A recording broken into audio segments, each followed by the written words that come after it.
The NFL Combine is now over, which means we have a much better idea of which prospects will land in the first round of the 2025 NFL Draft. Welcome, football fans, to my first official mock draft of the 2025 NFL offseason.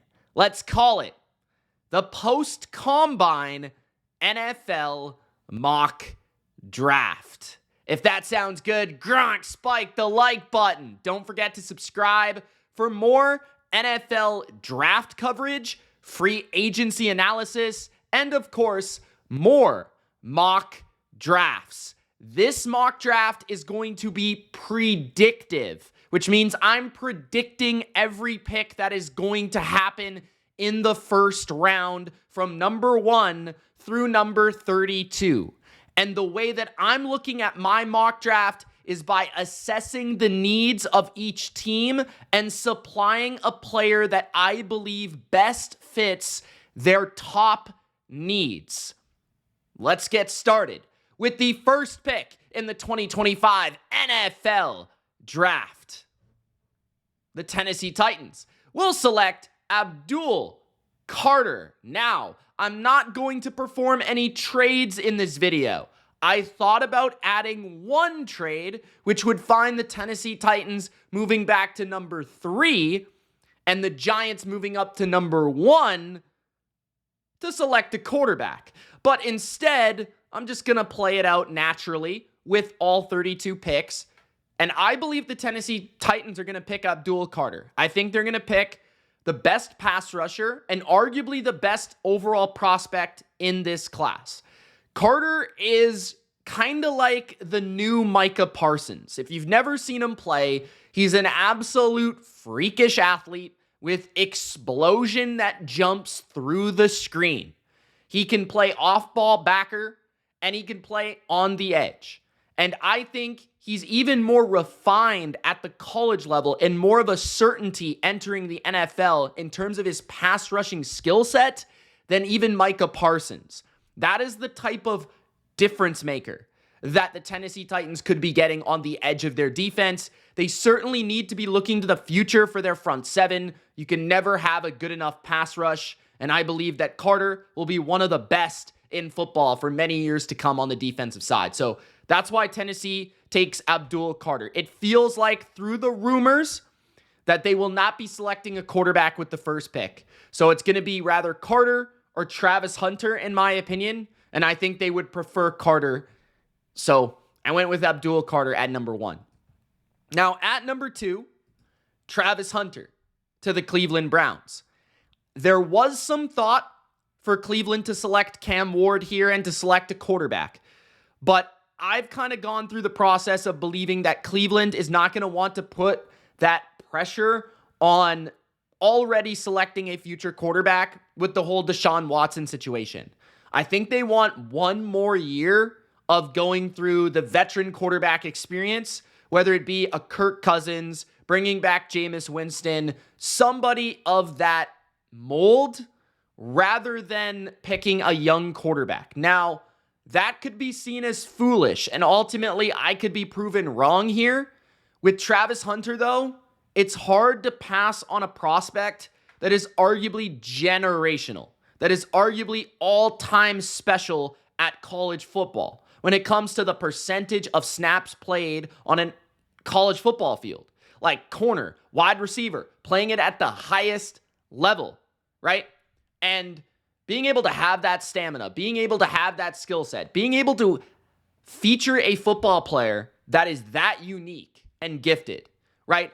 And that is something that I would not pass on for a quarterback that could be good, but what is his true ceiling? It's not like you're passing on Travis Hunter here for, let's say, you're passing on Joe Burrow. You're passing on Josh Allen. You're passing on a really awesome quarterback prospect, right? Like a really cool long-term solution to your quarterback problem.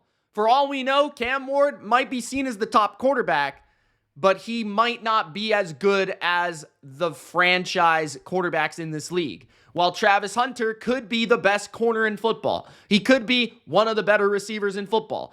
He could play both positions at a very high level.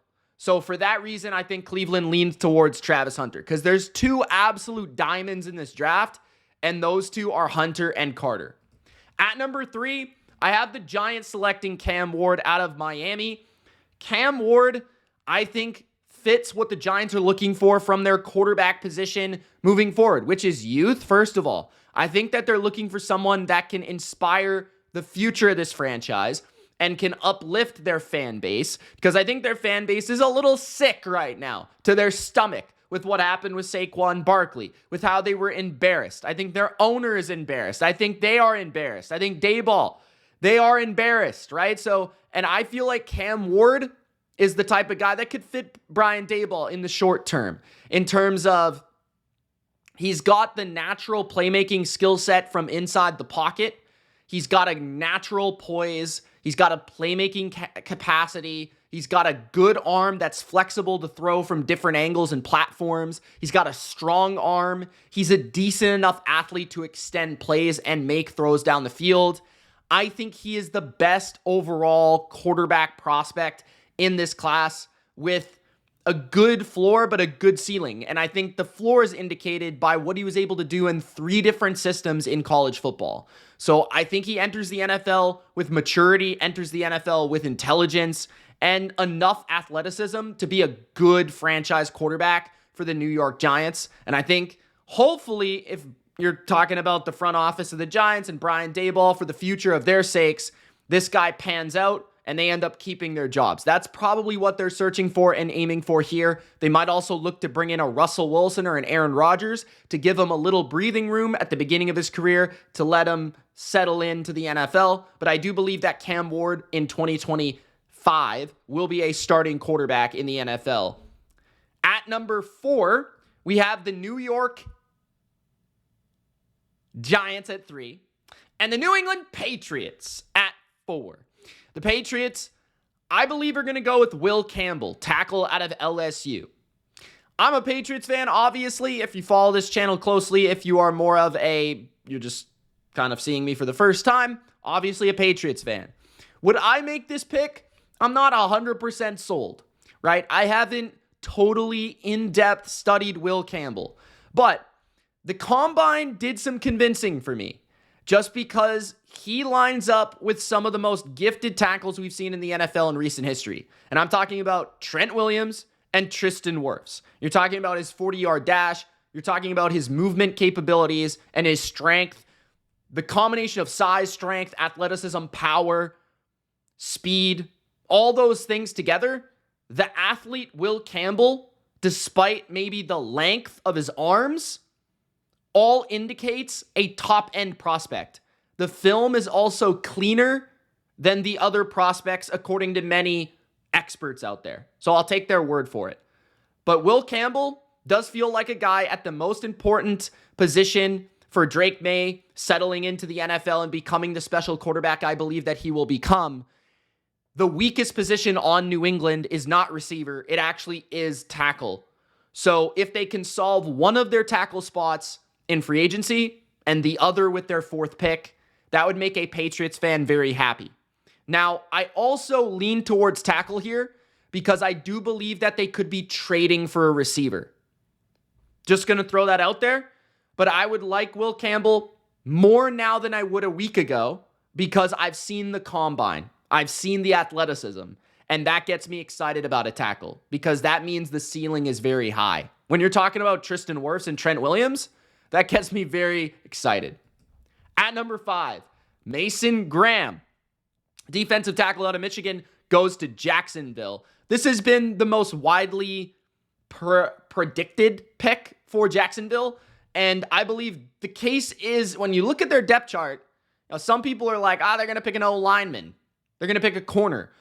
Their biggest need is D-tackle, and Mason Graham is arguably the best player available. So it just lines up almost perfectly. It's going to be a new defensive scheme, a new defensive coach. And personally, I think in team building philosophy, you want to build at the line of scrimmage. And yeah, they have Trayvon Walker and they have Josh Allen, but that interior is pretty skinny. It's pretty slim. Mason Graham is a good prospect with really good explosion, quickness, and the ability to win on the inside as a pass rusher, all around a really solid defensive tackle. A little bit smaller than indicated throughout his college career, according to the Combine, but I think the tape speaks for itself. This is a guy that I think could join Josh Allen and Trayvon Walker, and all of a sudden, if he pans out, we're talking about a pretty good trio on a defensive line, and that's a good start for Liam Cohen's Jacksonville Jags. Some people think they're going to go offense just because of the Liam Cohen influence and Trevor Lawrence, but honestly, they've got their number one wide receiver. They have good enough running backs. They've got Evan Ingram at tight end. They have their tackles that are relatively young, so I'm not really sure what the pick would be offensively at this spot. So I think defense has to be the choice, especially considering how poor their defense performed last year. So at number 5, Mason Graham. At number 6, I'm going with T-Mac to the Raiders. Yes, that is the number 1 receiver in the draft, in my opinion. T-Mac McMillan out of Arizona, 6'4". We don't know how fast he is. Some comp him to Drake London, and I could see that.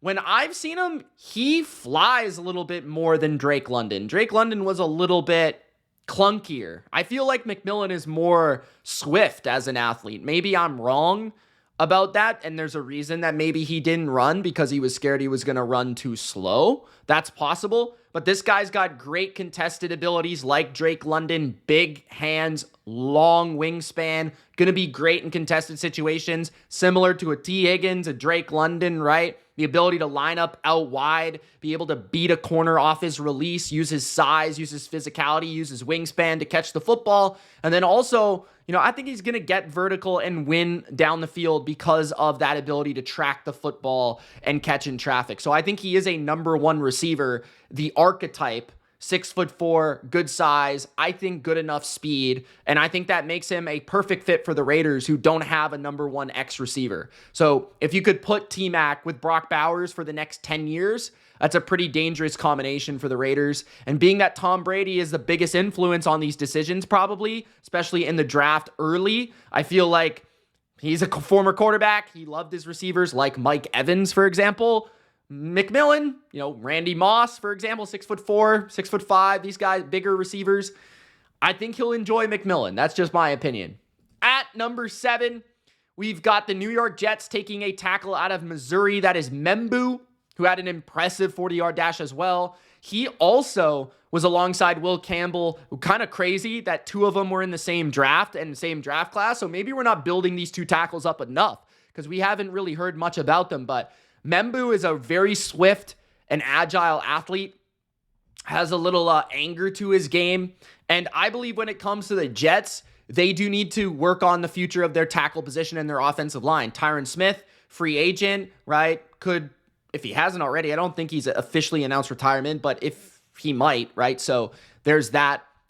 They have a first-round tackle from last year, but what if they could have 2 first-round tackles and really build the line of scrimmage, right? This is going to be Aaron Glenn's team moving forward. He comes from Detroit, a place that really heavily invested on the defensive front and the offensive front with Aiden Hutchinson and, Penei Sewell and all that sort of stuff. They had the best O-line in football last year, one of the best this year. So you're talking about building the line of scrimmage if you're the Jets, especially for his offense. And it just makes sense, have 2 bookends at tackle before you get the franchise quarterback and have a solidified offensive line for a young quarterback to come in and be protected and feel like he's going to be able to grow and have time to throw and feel confident. So yeah, Membu, I think would be a good pick here. I think he's rising up boards. Could see him even go as high as number 4 to the Patriots. So out of Missouri, I think he lands in New York with the Jets. At number 8, Jalen Walker is going to be my pick for the Carolina Panthers out of Georgia. He's a hybrid edge linebacker type, similar to like a Frankie Louvu type of player, which Carolina had in the past and was very successful. The reason I went with Walker is because of the influence of their general manager, Dan Morgan, who is a former linebacker himself, was a very good linebacker. And I think that they want defense, obviously. They could use pass rush, but they could also use linebacker too. So Whether it be he finds a home as an off-ball linebacker, whether he finds a home as a pure edge rusher, whether he finds a home as a hybrid, I think you're going to be able to use Jalen Walker as a playmaker, as a disruptor, as a player that can play on early downs, against the run, standing up, and then potentially get to the edge and make some plays. Maybe even as a blitzer, he's dynamic. So just that factor of being a playmaker, that's what kind of resides in my mind here. And I feel like the Panthers did utilize a guy like Frankie Louvu well, so I could see that being a scheme fit for him as well. So Dan Morgan influence for the edge linebacker hybrid at number 8. At number 9, I have Shamar Stewart landing in New Orleans, the defensive lineman out of Texas A&M, a freakish athlete that does have somewhat limited production on his tape, but is a riser on boards because of the freakish athleticism that he has showcased on tape and at the combine, right? Big, great size, but also rare movement capabilities. The Saints, I think, honestly, will not pick anything but a pass rusher or a defensive lineman of some way, shape, or form. So, given that the Saints are going to be shifting, new defensive philosophy in there for them, I think, starting at the line of scrimmage is a good way to get that kick started. I think offensively, they have more answers, right? They addressed the offensive line last offseason. They've got a couple of receivers. Derek Carr is still going to be their quarterback. Alvin Kamara can still play running back. They've got enough answers offensively. I think this pick is purely going to be defensive. And when I've been thinking about the Saints over the last couple of years, they've had a lack of a pass rush. So they need to build that foundation of the defensive line. I think Shamar Stewart is the top projected guy to land in this range given his athletic traits. And I think he lands at number 9. At number 10, I've got Michael Williams out of Georgia, landing with the Chicago Bears. A lot of people have an offensive lineman here, but I actually think the biggest need on the Bears is an edge player, not a tackle. I don't really see them picking a guard here. I think if they get a guard, it will be through free agency, a center through free agency. Tackle, Braxton Jones and Darnell Wright are not that bad. Honestly, I think they need a little bit of coaching, but they're not that bad. Wright was drafted as a first-round pick. Braxton Jones has been a promising guy the last few years. He did decline a little bit this year, but I feel like still young, still developing, still could get better, still could grow into his own. I think that defensive front is a clear void. The edge opposite Montez Sweat is the biggest need on the team. So you have Michael Williams, who, unlike, his Georgia teammate, Jalen Walker, he's more of a pure edge player, more of that pure size, gifted guy off the edge that's got the ability to set the edge, the ability to pin his ears back and get to the quarterback. So this is somebody that I think fits what the Bears are going to want to do under Dennis Allen, right? Dennis Allen, looking for that. When you think of the Saints defense over the years and all the defensive linemen they've taken, some that come to mind are like Marcus Davenport. They had Cameron Jordan for years. They had Trey Hendrickson. They brought in Chase Young. They had all these different guys, right? Like Peyton Turner, I believe, is another one. So thinking about that mold, I feel like Williams does fit in that mold as well for the Bears. So I think this is just the clearest, biggest need, and this is the best player available for them. And probably one of the best players available in general. At number 11, James Pierce Jr. out of Tennessee. Another edge rusher goes to the San Francisco 49ers. I love this fit personally. I have not studied James Pierce on the tape, but from what I've read and what I've studied, he really clearly fits the 49ers from everything that I've read. He's a finesse pass rusher that is absolutely explosive, dynamic, does have maybe a little bit of concerns in terms of attitude and off the field. That's something that has popped up, and that has moved him down on certain draft experts' boards. But I don't think the Niners will be worried because they have very strong leadership, both from their coaching staff and their players. I also think that they're willing to really take a risk on a player with this type of pass rushing pedigree and upside. You just don't find guys with the quickness and the bend like James Pierce. He had a lot of production out of Tennessee as well, so it matches up with what Lynch would be looking for. And they need somebody on the opposite end of Nick Bosa for years to come. I think this could be the guy. So, yeah, they have Leonard Floyd to maybe take some pressure off of him next year, but into the future, he's going to be somebody that could be really powerful on, pass rush situations, sub rush situations. Last year, their defense just needed another guy to get to the quarterback besides Nick Bosa, and that was clear and evident. I think Pierce could be that as soon as his rookie season. He's very naturally gifted in that regard. So at number 11, I've got Pierce Jr. to the Niners. I think they spend their offensive line capital in the second, third round. I don't think they're going to spend it in the first round here unless a gem drops to them like one of the top tackles in the draft.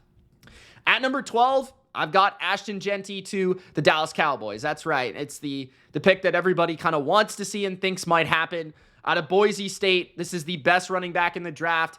He is one of the best playmakers in the draft, arguably the best playmaker in the draft. And the reasoning behind it is not exactly that running back is the biggest need for Dallas. But if I'm Jerry Jones, I'm looking at how I passed up on Derrick Henry last offseason. I'm looking at what Saquon did in my own division. I'm thinking about what has our team been when we have a superstar running back. Like, even the most recent teams, like, let's forget Tony Dorsett, let's forget Emmitt Smith for a second. The dynasty teams of the Cowboys had great running backs, Hall of Famers. But in recent years, the most successful Dallas teams, whether it be with Dak Prescott and Ezekiel Elliott, or whether it be with DeMarco Murray and Tony Romo, like, the most successful Dallas teams the last 20 years have had great running games. Have they not? So for me, like, that is what I would be looking at if I were Jerry Jones. I understand that the offensive line is a little in need of some help, but I feel like it's not necessarily tackle. I guess right tackle could be a concern, but they did pick their left tackle last draft, so that feels like a stretch. Linebacker could be a selection, but I feel like there are plenty of linebackers in free agency that they could definitely pick. Defensive tackle is also a consideration as well. Maybe even edge rusher, but again, there's been a run on edge rushers here in this draft. I feel like Genty, you're going to get a great running back out of this guy. He's explosive. He's powerful. He breaks tackles like nobody's business. He can carry the load. This is the type of back that is valuable, right? You look at what Saquon brought to the Eagles. That's what Jerry Jones is looking for Dallas. At number 13, Kelvin Banks Jr. out of Texas lands in Miami. He's seen as an offensive tackle, although I feel like he could maybe play guard or tackle. That being said, Miami has long-term problems at both spots. Currently, both their guards from last year are free agents, and Eric Armstead might retire. So they've got some problems on the offensive line, which is going to be a huge concern for them in 2025. Banks would fit an immediate need, whether it be at right tackle, left guard, or right guard. He's going to fit one of those needs. He's a good prospect overall, good movement skills. So I feel like he fits their zone scheme as well because of the similarities between the scheme in Texas and then the McDaniel-Shanahan offense, because Texas sort of has similar sort of veins running through it. At number 14, Tyler Warren, the tight end to the Indianapolis Colts. Now, some people think they could pick a guard. I don't really get that pick at all. I feel like quarterback is not going to be a pick this year. Defensively, they could use a corner. I wouldn't deny that. Maybe even a safety or a linebacker. But I feel like when there's a player this good on the board and you don't have a tight end on your team that's any good at all, just pick him. Like, Tyler Warren could be a top 10 player in this draft. He's a hybrid fullback tight end. H-back can do everything. He's got some George Kittle to his game. He's kind of nasty and aggressive in open field, breaking for yards after the catch. He's got good size, good athleticism, everything you're looking for at the tight end position. Can play pretty much any role you're asking for. So this is a really good prospect at this position. I would pick him. Get another weapon in there. All the different things that your offensive-minded coach, Shane Steichen, is going to be able to do with him, similar to Dallas Goedert, right, in Philadelphia where Steichen was. So Tyler Warren would be the pick for me, and I think it will probably be the pick, or at least in consideration here. I think the Colts, this is one of the weakest tight end rooms in football. I think they need improvement. At number 15, edge rusher Mike Green out of Marshall, which is crazy that a Marshall prospect is going in the first round this year, but Atlanta Falcons need an edge rusher. They need a pass rusher. Mike Green dominated his competition, had a lot of production, and is seen as one of the best pass rushers in this draft. There's not a lot else to say. You know, Matt Judon didn't pan out. They don't really have a great pass rush. They need pass rush help desperately. They need a spark there. They decided to pass on it last draft, right? So I think they go with one in this draft with Mike Green out of Marshall. So now you'll have hopefully your diamond, your big-time baller on defense, along with Michael Penix on offense to kind of kickstart this Raheem Morris era. We'll see how long that one lasts.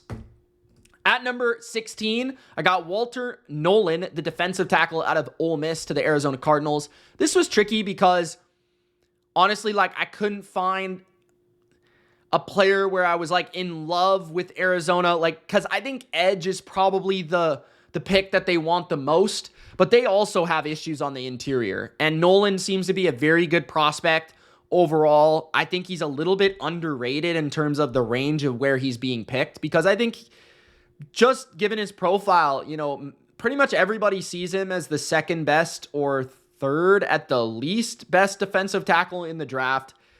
And he's a really good run stuffer, overall good player, really, you know, like good build to him as well. And I feel like the Cardinals need defensive line help. It doesn't really matter who it is. Like a defensive tackle, a defensive end, to me, it doesn't matter. Just get some defensive line help for this defense, for Jonathan Gannon. So I went with Walter Nolan. I couldn't really pass up Nolan here for a corner where I think they're kind of underrated, a safety where I kind of feel like they're still secure, a linebacker potentially, I guess, but meh. I feel like defensive line is the need. So I went with Nolan here. At number 17, the Cincinnati Bengals are going to take Barron, the corner out of Texas, who is seen now widely as the second best corner in the draft behind Travis Hunter. Really good numbers, really good timing, you know, really good overall combine results. Did definitely boost his stock in the draft. He's seen as a guy that can play a multitude of different coverages, whether it be man or zone. Has the profile of being a CB1 in terms of size, speed, the overall capacity there of being a guy that can lock it down. And when you're talking about Cincinnati, many of the memories of watching them play this past season is them getting beat in the passing game, them getting beat vertically. And I understand that their run defense was also a tad weak at times, but I think statistically, if you dive into it, their run defense wasn't that bad. I think it was really the big explosive plays they would allow through the air, the consistency of third down conversions they would allow, and honestly, they've got a bunch of 2s and 3s at corner, but not a number 1. And I feel like if Barron could be that for the future of this team, that would be a successful pick. So that's why I went with him at number 17. He's also seen largely as a top 15 prospect, or a guy that lands in the top 15 of this draft often. So I wanted him to kind of land in this top 20 range. At number 18, I got Tyler Booker, the guard out of Alabama, to the Seattle Seahawks. This is one that I haven't seen too frequently be projected. Seahawks fans, let me know if I'm wrong.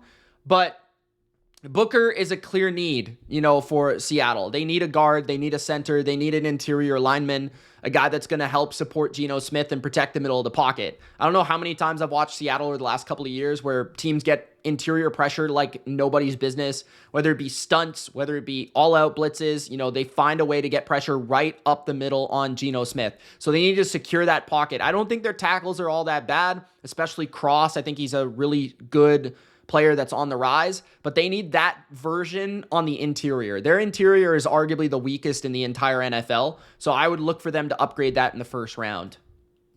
At number 19, Jahad Campbell, the Alabama linebacker and the best in this entire draft, goes to the Tampa Bay Buccaneers. He definitely helped his stock at the combine as well. Very good movement skills, and when you're talking about movement skills, you're talking about that seamless ability to cover in the NFL.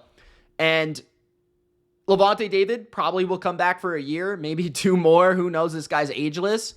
But they haven't found that replacement for Devin White, like that number 2 linebacker that they really thought or wanted Devin White to be. Like Devin White was for a minute there, like excellent player for like 2 years.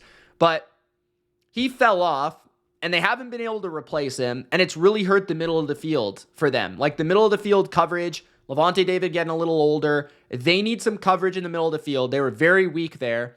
And this is a guy that has the movement skills. I even saw a rumor that the Bucks really like him. So all around good linebacker, best in the draft. Can't really go wrong there. You're going to need a long-term solution for Lavonte David. And in the short term, you're going to need a guy that can complement Lavonte David and help cover your biggest weakness from last year, which is middle of the field coverage defensively. So that's why I have Campbell at number 19 to the Bucks. At number 20, this is the Denver Broncos selecting your safety, guys. I know Broncos fans have been, Mitch, Broncos are going to get a safety. Broncos are going to get a safety. Broncos are going to get a safety. Iman Worry. I think that's how you pronounce his name. I might be wrong. Iman Worry. I'm trying here. But all I know is I saw him at the Combine. I haven't seen him play too much on tape. Just some highlights.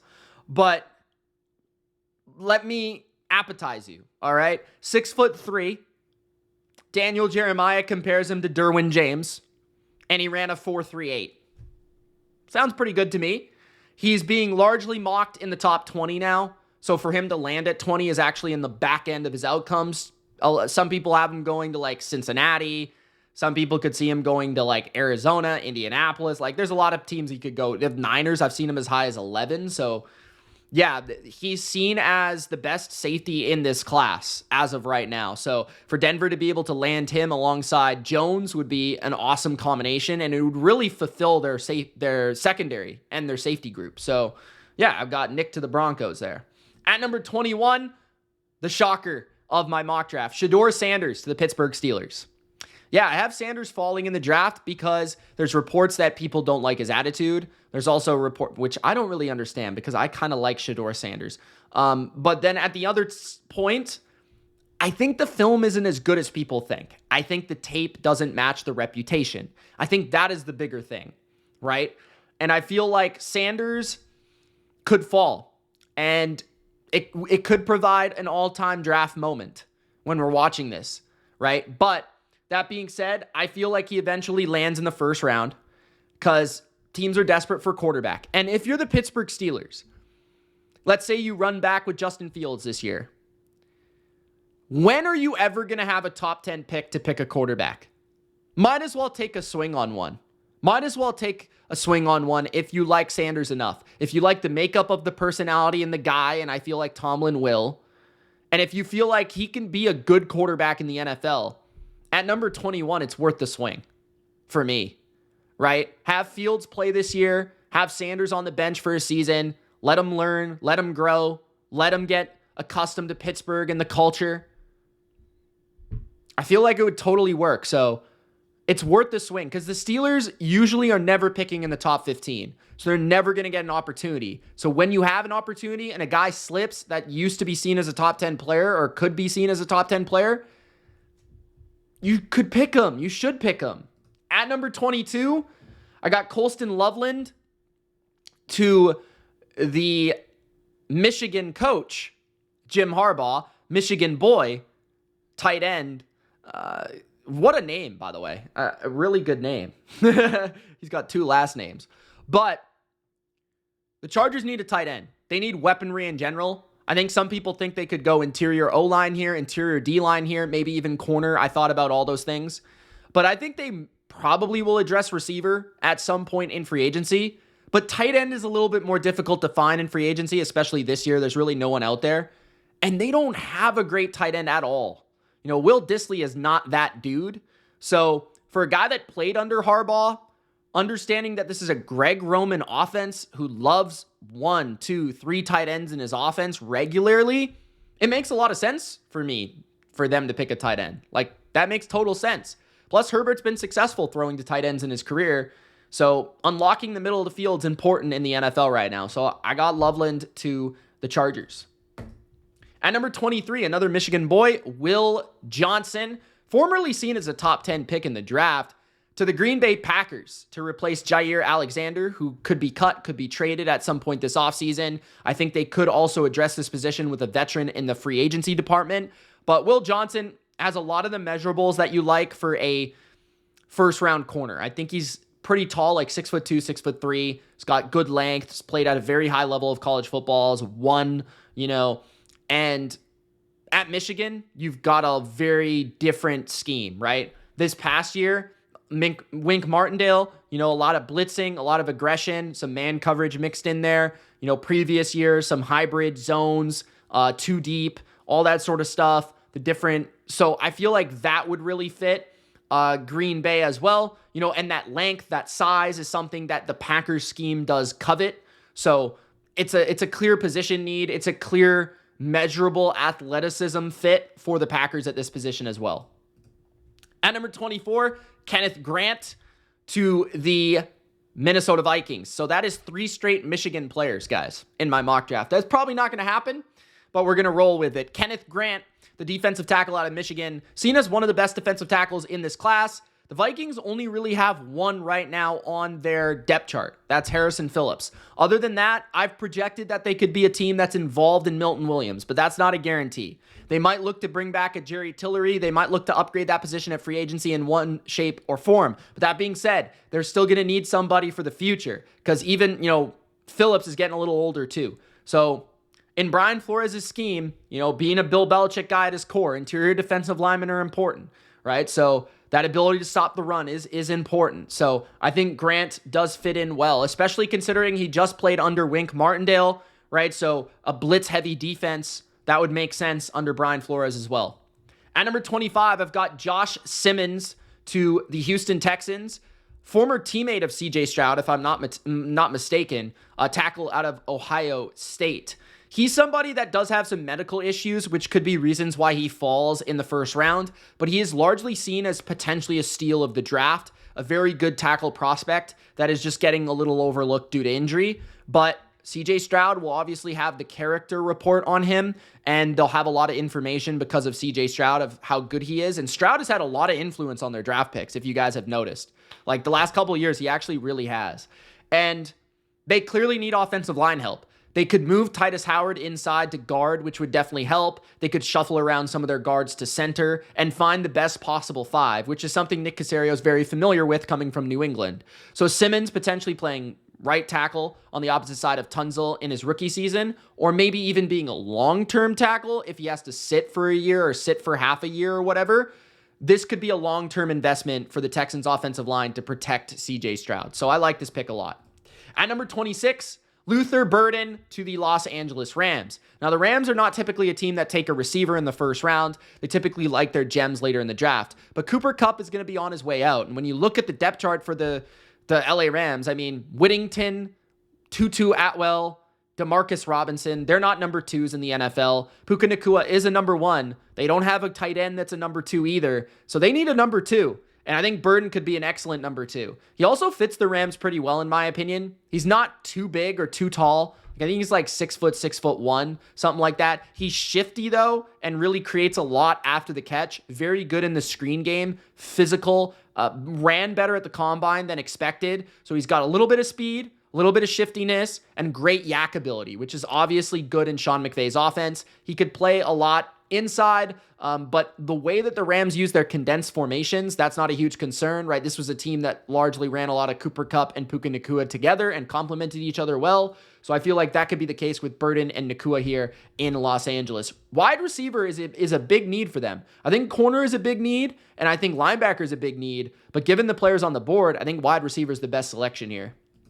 At number 27, another wide receiver, Matthew Golden to the Ravens. Now, maybe this is me just hoping, but let's add an absolute speedster to the Ravens. Why not? Let's get even faster than we already are. We've got the dynamic make you miss Zay Flowers. We've got Isaiah Likely, who's incredibly athletic for a tight end. We still have Mark Andrews. Rashad Bateman had his best year of his career last year. We've got Derrick Henry, who's still flying out there and a huge human to take down. Lamar is the fastest quarterback in football, arguably, or at least in the conversation. And now you got Matthew Golden, who had one of the fastest 40s, if not the fastest 40 in the entire draft.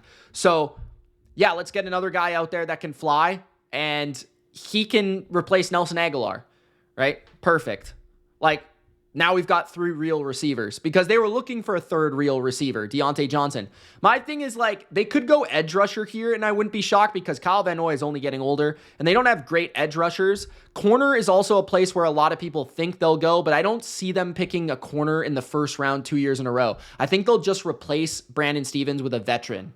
That's my opinion on that. I think safety is actually pretty solid for them. At least they're starting two. It's not a team with a lot of holes, right? So I think going with an electric playmaker to even increase your explosiveness of your offense is something that you actually do need. You need a third receiver. 3 receivers start on the field a lot of the time, even for the Ravens. So at number 27, I got Matthew Golden. And probably a long-term Rashad Bateman replacement too.